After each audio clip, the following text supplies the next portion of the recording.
London's Mayor Sadiq Khan has warned commuters that staring can be a form of sexual harassment, along with catcalling and cyber flashing. Which I had to get a definition of, so we'll talk about that in a moment. But posters like this, you can see over our shoulder there, are being used to warn public transport users across the country that intrusive staring will not be tolerated. So should staring be a crime? We're joined by journalist and gender historian Dr. Zoe Strimple, who says the idea of staring being a crime is insane, and comedian and activist Kate Smithwaite, who says staring shouldn't be played down. What's so bad with staring, Kate? Well, come on. I mean, and this is exactly the point, Adil. It's like, of course, there are plenty of people who do staring, and it's absolutely innocent. No one is suggesting that you're going to gawk out the window at a seagull and somebody's going to be like, that seagull doesn't need your attention, thank you. What we're talking about is when somebody is deliberately staring at you, possibly, like, you know, heavy breathing, touching their leg at the same time, licking their lips. Oh, well, hang on, that's a kind of... You're adding a few things on there, but... Well, exactly, but that's the kind of circumstances. But which one are you going to say? Well, I don't think you should be allowed to touch your own leg. Well, you shouldn't be allowed to lick your own lips. Right. You shouldn't be allowed to breathe heavily. Well, none of those things individually are a terrible problem, but when somebody is doing it persistently, and, you know, it's easy to think, well, you know, I'm a grown-up and I can deal with this, but, you know, we know that it happens to schoolgirls on their way to school and things like this. It is a crime. Harassment is already a crime. If you know that what you're doing causes harassment, or if you objectively should know that it would cause harassment. So it's not a question of you're not allowed to, you know, look along the row and go, didn't that woman used to work with me? She looks familiar. It's a question of if you're doing this repeatedly for a long time in a way that is obviously intended to make people feel uncomfortable, then it is harassment, and there is the potential for something to be done about it.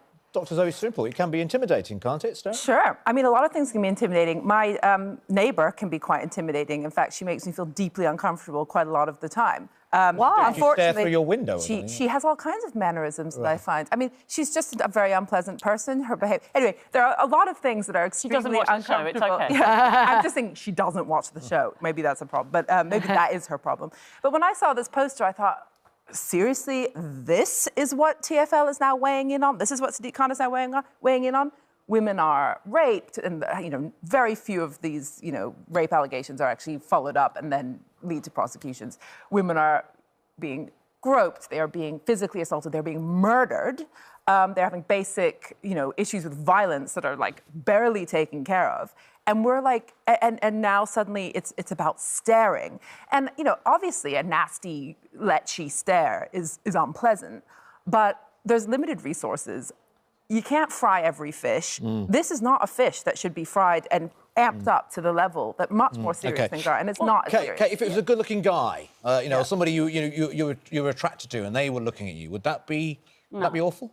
No. It doesn't, like, the idea that I'm like, oh, well, as long as you're at least a 9.5, that's fine. No, it doesn't matter. In fact, the fact that they're staring already means I'm not interested. So we're already over that hurdle. So it's not issue. But let's address the really important stuff here. Let's address the important stuff here. First of all, yes, there is a huge problem with rape and very serious offences not being addressed. But it is not a question of women have to choose which crime we want dealt with. We should be able to live our lives free from both assault but also which of these crimes are we going to solve with posters? On the other Putting some posters up might stop people staring. Can we put up a poster that says, please don't rape anybody? I don't think that's going to really help. So if we're going to do posters, there's staring, sure, and there's looking at somebody you're attracted to. I had a situation, 2008, I'm at an airport in Bodrum on my own, and I'm at the baggage reclaim. I see a really attractive lady the other side, and we caught each other's eye.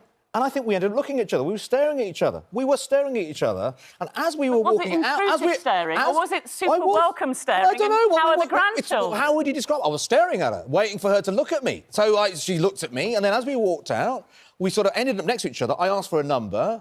We ended up going out for dinner on my holiday. And that started with a stare. So are you worried that you could have been accused of staring? I think I could. I couldn't do that on... Yeah, I mean, But I think that's why we're talking about harassment. And also, it's a little bit like when we're talking about people being seriously sexually harassed on public transport, it's a little bit sort of gaslighting to say, well, I once glanced at somebody and it was all rather nice. Because obviously, that's not what we're talking about. That's a very small example. And if the person obviously reciprocates your attention, then obviously you're not being a problem, and that's fine. But I think when you've got, you know, a guy in his 60s staring at a 12-year-old schoolgirl leaning No, of across the course. carriage I think that's- and leering, then I don't think she's going to turn around and say, well, let's have dinner in Lanzarote. So I don't think that, you know, I think it's obvious that that's when it's a problem, and we should be making sure that people understand it's not acceptable and that we can do something about it. And I have reported sexual harassment to the British Transport Police, and I'm glad to say that they actually did do something about it a few years ago. I mean, they came and spoke to people, and somebody eventually, they weren't charged with sexual harassment, they were charged with